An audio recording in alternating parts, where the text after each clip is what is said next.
제8장. 사울은 그가 죽임당함을 마땅히 여기더라. 그날에 예루살렘에 있는 교회에 큰 박해가 있어 사도 외에는 다 유대와 사마리아 모든 땅으로 흩어지니라. 경건한 사람들이 스데반을 장사하고 위하여 크게 울더라. 사울이 교회를 참멸할세 각 집에 들어가 남녀를 끌어다가 옥에 넘기니라. 그 흩어진 사람들이 두루 다니며 복음의 말씀을 전할세 빌립이 사마리아 성에 내려가 그리스도를 백성에게 전파하니 무리가 빌립의 말도 듣고 행하는 표적도 보고 한 마음으로 그가 하는 말을 따르더라. 많은 사람에게 붙었던 더러운 귀신들이 크게 소리를 지르며 나가고 또 많은 중풍병자와 못 걷는 사람이 나으니 그 성에 큰 기쁨이 있더라. 그 성에 시몬이라는 사람이 전부터 있어 마술을 행하여 사마리아 백성을 놀라게 하며 자칭 큰 자라 하니 낮은 사람부터 높은 사람까지 다 따르며 이르되 이 사람은 크다 일컫는 하나님의 능력이라. 오랫동안 그 마술에 놀랐으므로 그들이 따르더니 빌립이 하나님 나라와 및 예수 그리스도의 이름에 관하여 전도함을 그들이 믿고 남녀가 다 세례를 받으니 시몬도 믿고 세례를 받은 후에 전심으로 빌립을 따라다니며 그 나타나는 표적과 큰 능력을 보고 놀라니라. 예루살렘에 있는 사도들이 사마리아도 하나님의 말씀을 받았다 함을 듣고 베드로와 요한을 보내매 그들이 내려가서 그들을 위하여 성령 받기를 기도하니 이는 아직 한 사람에게도 성령 내리신 일이 없고 오직 주 예수의 이름으로 세례만 받을 뿐이더라.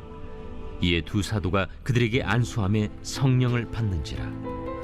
시몬이 사도들의 안수로 성령 받는 것을 보고 돈을 들여 이르되 이 권능을 내게도 주어 누구든지 내가 안수하는 사람은 성령을 받게 하여 주소서.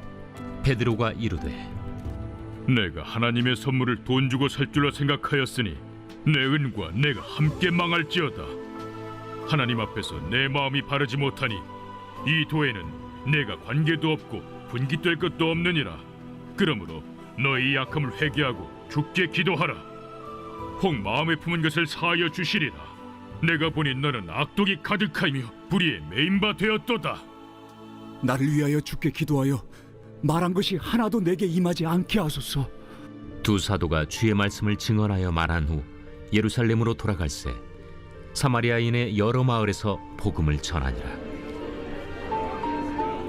주의 사자가 빌립에게 말하여 이르되 일어나서 남쪽으로 향하여 예루살렘에서 가사로 내려가는 길까지 가라. 그 길은 광야라. 일어나 가서 보니 에디오피아 사람 곧 에디오피아 여왕 간닥의 모든 국고를 맡은 관리인 네시가 예배하러 예루살렘에 왔다가 돌아가는데 수레를 타고 선지자 이사야의 글을 읽더라. 성령이 빌립더러 이르시되 이 수레로 가까이 나아가라. 빌립이 달려가서 선지자 이사야의 글 읽는 것을 듣고 말하되 읽는 것을 깨닫느냐? 지도해 주는 사람이 없으니 어찌 깨달을 수 있느냐? 하고 빌립을 청하여 수레에 올라 같이 앉으라 하니라. 읽는 성경 구절은 이것이니 일러스되 그가 도살자에게로 가는 양과 같이 끌려갔고 털 깎는 자 앞에 있는 어린 양이 조용함과 같이 그의 입을 열지 아니하였도다. 그가 굴욕을 당했을 때 공정한 재판도 받지 못하였으니 누가 그의 세대를 말하리요? 그의 생명이 땅에서 빼앗김이로다. 하였거늘 그 내시가 빌립에게 말하되 청컨대 내가 묻노니 선지자가 이 말한 것이 누구를 가리킴이냐? 자기를 가리킴이냐? 타인을 가리킴이냐? 빌립이 입을 열어 이 글에서 시작하여 예수를 가르쳐 복음을 전하니 길 가다가 물 있는 곳에 이르러 그 내시가 말하되 보라, 물이 있으니 내가 세례를 받음에 무슨 거리낌이 있느냐? 이에 명하여 수레를 멈추고 빌립과 내시가 둘 다 물에 내려가 빌립이 세례를 베풀고 둘이 물에서 올라올새 주의 영이 빌립을 이끌어 간지라. 내시는 기쁘게 길을 가므로 그를 다시 보지 못하니라. 빌립은 아수도에 나타나 여러 성을 지나다니며 복음을 전하고 가이사라에 이르니라.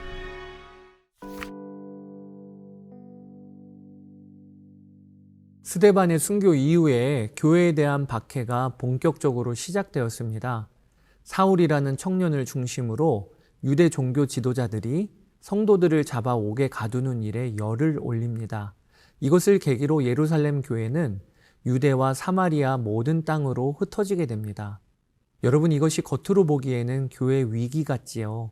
지금 유대 종교 지도자들이 교회를 쥐고 흔드는 것 같습니다. 그러나 알고 보면 이 일은 하나님의 손 안에서 벌어지는 일이었습니다. 예수님이 승천하시기 전에 사도들에게 하신 말씀이 너희가 성령을 받고 예루살렘과 온 유대와 사마리아와 땅끝까지 이르러 내 증인이 되리라 하셨는데, 이 일이 오늘 그대로 이루어지고 있는 것입니다. 여러분, 사도행전 8장을 읽으며 우리가 기억해야 할 것이 이것입니다. 교회와 성도들의 삶은 언제나 하나님의 은혜와 통치 안에 있다는 것이죠.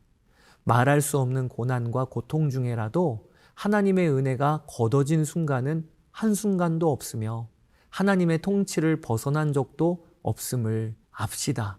이 사실이 우리 성도들이 고난과 환난 중에서도 다시 일어날 힘이요 소망이 되는 것입니다.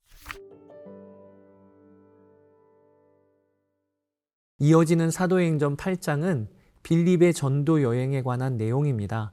초대교회의 7 집사 중 하나였던 빌립은 예루살렘 교회의 핍박을 계기로 사마리아로 내려가 그곳에서 복음을 전합니다.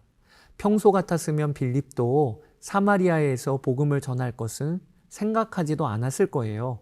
왜냐하면 사마리아 땅은 유대인들에게는 부정한 땅, 그리고 부정한 사람들이 있는 땅이었기 때문입니다. 주전 722년 아수르에 의해 북왕국이 멸망하였죠. 아수르는 북왕국의 수도였던 사마리아 땅에 여러 민족을 이주시켜 강제 정착을 시킵니다. 단일 민족으로 놔두면 언제라도 결집하여 반란을 일으킬 수 있기 때문이지요. 이때부터 오늘 본문 신약시대에 이르기까지 사마리아는 온갖 민족의 각축장, 온갖 잡신과 우상의 각축장이 되어버립니다. 그로 인해 같은 이스라엘 땅에 있어도 사마리아 지역과 사마리아 사람은 유대인의 입장에서는 부정한 땅이요 부정한 사람들이었던 것입니다. 그런데 예루살렘 교회에 대핍박이 벌어지고 그로 인해 도망치듯 빌립이 내려갔기 때문에 그가 사마리아로 들어가게 된 것입니다. 사랑하는 여러분, 고난은 우리에게 선물을 주시는 하나님의 손바닥 밑의 그늘입니다. 빌립 집사의 전도 여행이 바로 그 증거예요. 고난과 핍박이 있었기 때문에 빌립 집사는 이전에는 생각하지도 못했던 영역으로 그의 발을 들여놓게 된 것입니다. 고난으로 말미암아 그의 지경이 넓어진 것이죠. 이처럼 고난은 우리로 하여금 평소에는 생각하지도 못했던 것을 생각하게 하고 보지 못했던 것을 새롭게 보게 합니다.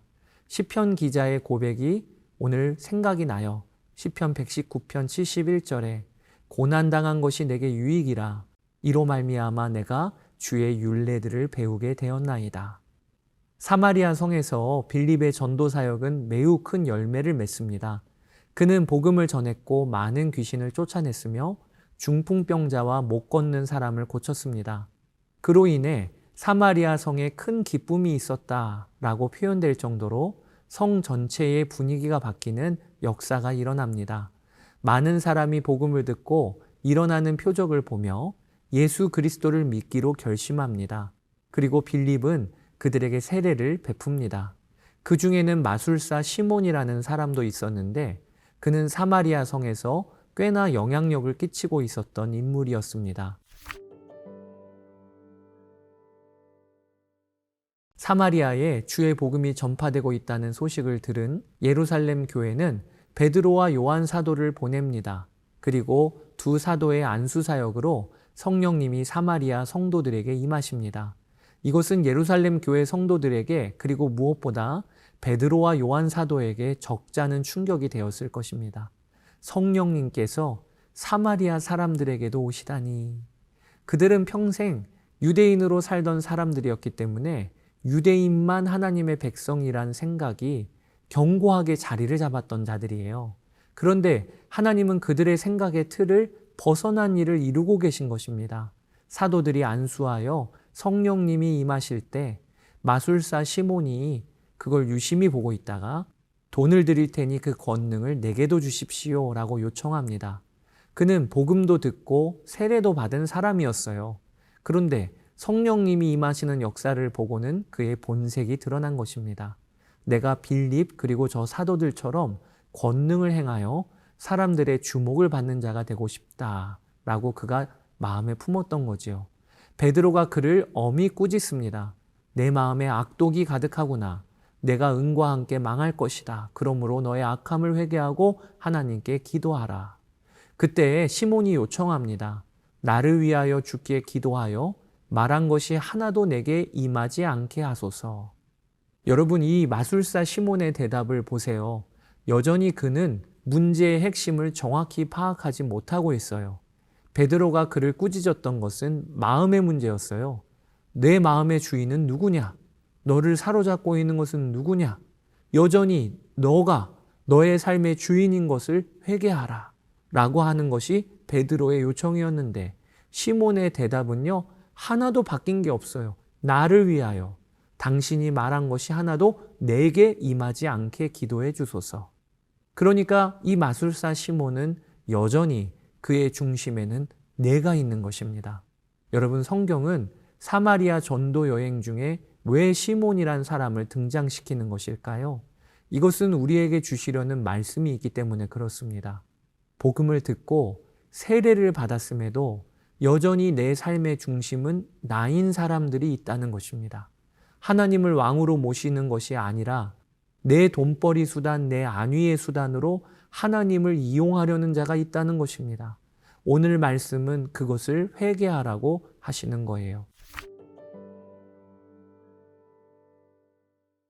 빌립 집사는 주의 사자의 인도하심을 받아 이번에는 가사로 내려가는 광야길에서 에디오피아 여왕 간다게의 내시를 만나게 됩니다.